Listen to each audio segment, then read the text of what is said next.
Marani batsiro.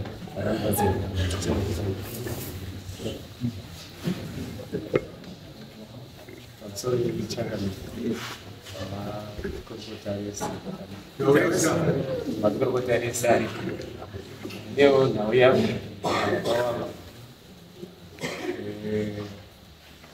Nengozi mukati. Ini akaberekwa.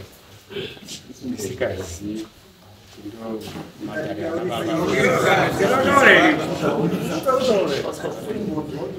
akaberekwa mukati mengozi. Yakabatwa yakakumbirwa ndi baba kuna Tezara. Mai haro. Baba wakatora mudzimai wavo ari nengozi. Saka ine baba wakazokumbira kuna Tezara sekuda kugara wese kwakuisa inini pangozi iyoyo. Saka ndo zvakaita kuti vana vangu 3 wese waparara vapinde pasi. Ndouya kuna baba unoida mudziko tikafamba pamwana wekutanga. Saka zendai mubike doro mugadzirise zviro zvamakadaira pazuva. Baba aenda kwana Tezara zvaakaita ndozvokuti wakaita kuti ini ndoda kugara nemudzimai wangu. Uchitora ini nobva aisa paya paya. Baba indakura ngozi yakabva yati saka baba ini zvemai kukumbira ngozi. Kana mwana akura mozondidaidzazve ndozobuda ndozotaura nezvekuita. Saka takamboyaruka kwasvika wakaboora pasina chekuziva. Baba waya indakura hana kuzotaura kuti mwanangu inini ndandakapisa apa. Saka zvinhu zviya zvavaramba zvichitambudza kusvika pari zvino zvakatopinda munjodzi. Mumwe mwana wabva atosvika pakutsika mumotikari. Even though I was looking up to accident. Kuda umubvunza wakutiitira rasha. Kuti baba ngatifambe ona imhera uyu waita ngozi. Inini ndiri mwana mukuru wake wekutanga. Saka iye wakushamba kufamba nesu wakuti ichasuzwa chachiti. Unenge aramba unetsa ndichamuisa pemba. Saka ndiro zvakasaka ndiuye kuno. Takambouya nawo tichitokerwa uko. Wakaramba kufamba nana Tezara kuti wagarise nawe ngozi. Mai wachalo. Mai. Pare. Kala ukuthi. Iwo kana mina iwo wakaziya sei kuti mai ndiyo ngozi. Baba wakaenda kobata mbudzi nenjera akaendesa nditoipona ndegekere. Dzadzi kuitsa sei idzo. Mbudzi yanga iri kukumbira kuti tisara tokura ine neuyu. Takada zvinochema tisikazvi ndo zvizvito. Ngozi iri kupangwa ni. Akupungurwa kwakaitwa mbudzi. Akupungurwa kwakaitwa kutaura vachini. Isusu takura.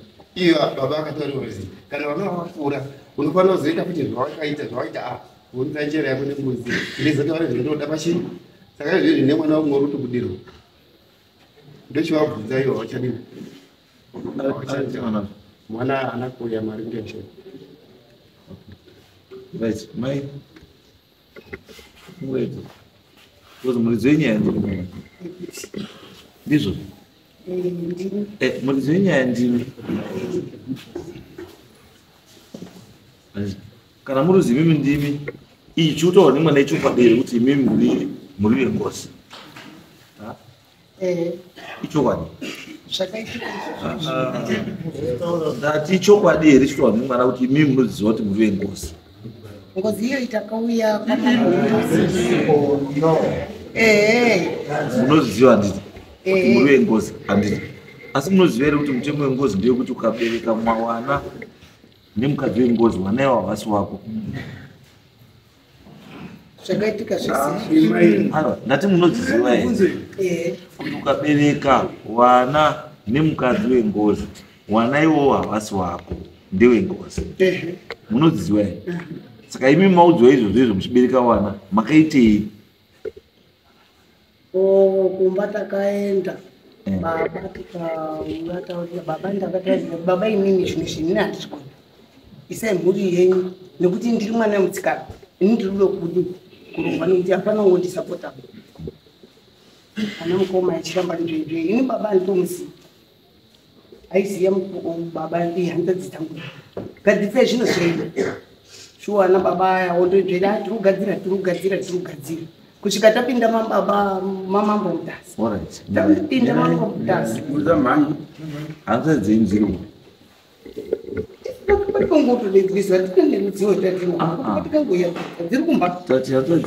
dziri kumba kwadzo because mukaona nyaya yatitoona nengozi kai haisi ngozi yepababa ingozi yepamai hatipinzi mai mudare hama dzake dzisipo because hama dzake ndo dzinofanira kunga dziri kugadzira nyaya munhu anofanira kunga achigadzira nyaya iyi handi baba wako wana sekuru wakabva mai vako ava ndio vanofanira kunga vari pamberi penyaya iyi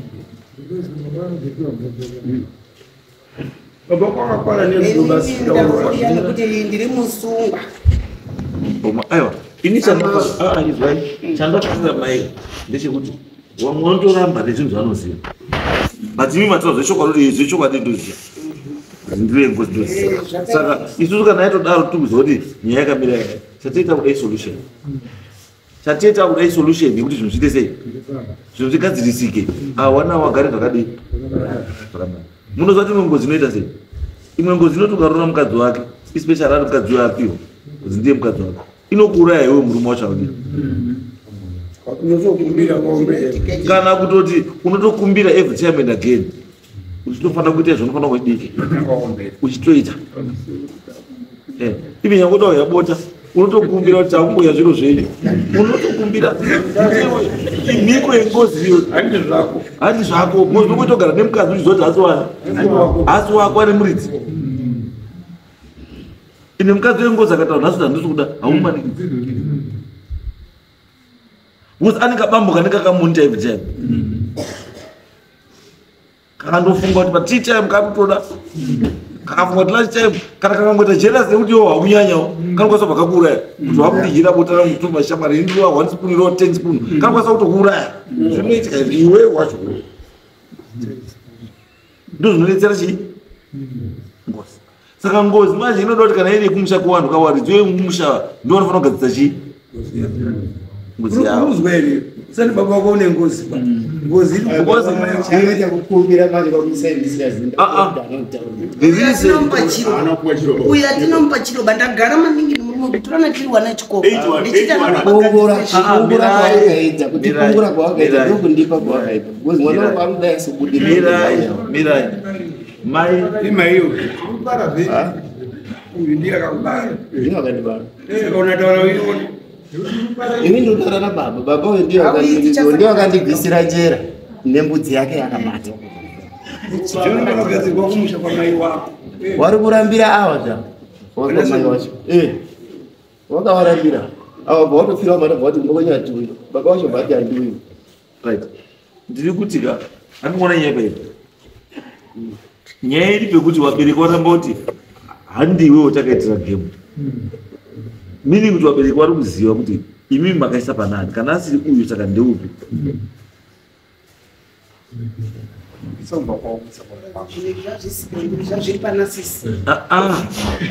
ndati kana musina kuisa pane uyu makaisa panani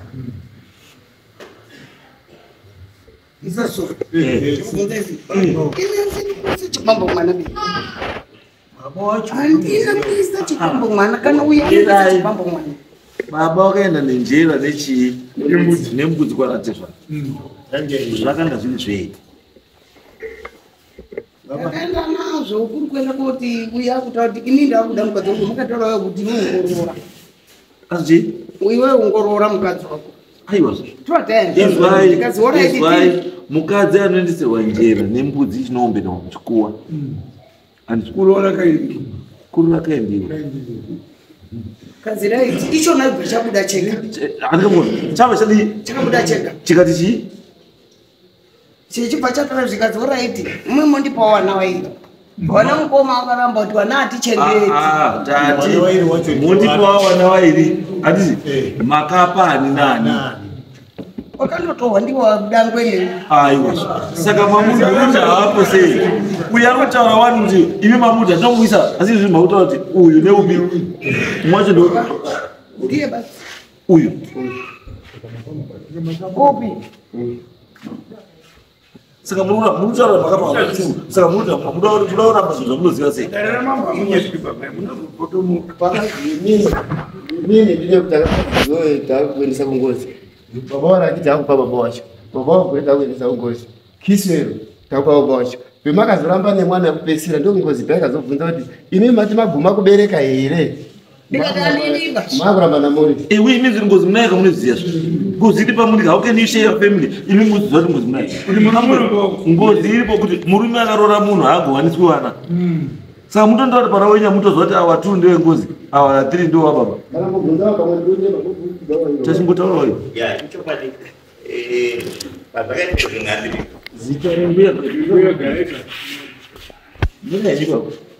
ndini nerufunde rivers nerufunde rivers pazvakaitika akanzi chii pakazi iwe sanerufunde takutoruda mukadzi pawana wako worubereka takupaurirana baba isusu saka wangati kure ndi mukoma weneni na uyu wangu mningi na Kennedy na Kiswero ndi wakabva wazi iwe Shepherd kwakambuyi Rivers kwa nerufunde Kennedy kwakambuyi Kiswero kwa nerufunde wochabereka uchazoya futi nawo wanaiona topaurirana ndo zvandakaonawo pamazuva akaitika zvinhu zvakaitika imumuri kwanisa apa ndi baba wenyu aitaurira mai wenyu waitaurirwa nani? Ndiwana sekuru wangu watoripo. Right. Ndo saka ndati nyaya yenyu kai.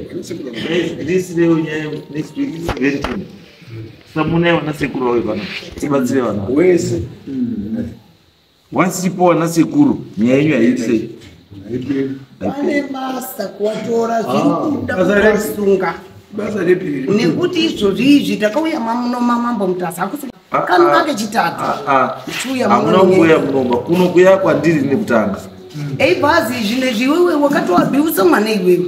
Bvisa zvinezvi woisa mwana wemusikana uyu woisa futi umweni. Bvisa. Ambuya zvakutaura. Izvi zvese zvamuti handisine nazvo. Tati endai motaurira hama dzenyu dzekumusha kwenyu dzakarisai zvinhu apa. 1. Wakomana wataurira mazita acho akaona rudiwa kunodaro. Kuti wada vanhu vawo next week uswa 17 wana sekuru wawo. Inini handigoni kuti ndinoataura bani titipei mazita awo. Utorinedzi kuna Razaro. Endamene bafoni number vanhu Saka 17. We are 17 next week Saturday. And next week Saturday we are not sekuru because ingozi haiti sei. Atitauri nezvengozi iyo wakaisa wacho wasipo. Handi baba.